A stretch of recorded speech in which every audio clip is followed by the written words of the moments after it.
I love these Yankee candles, but I hate throwing out that last half inch of wax at the bottom. So I'm going to start up my little alcohol stove over here, melt that down, and see if we can repurpose it using this old cast iron ashtray by Lodge. I don't smoke, so it's going unused anyways.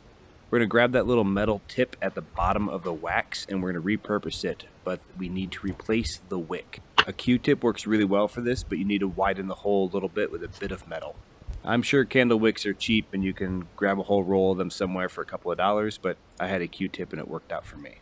Now this will get hot and the flame is a little bit bigger than normal, so be careful and don't burn your house down. I use a little bit of extra cotton to reinforce that wick, and then I squeeze it on there with a little bit of wax. The hard part for me is waiting the 45 minutes to let it cool before lighting it up. I usually end up adding in other candle remnants, so we end up with this literal melting pot of scents throughout the house.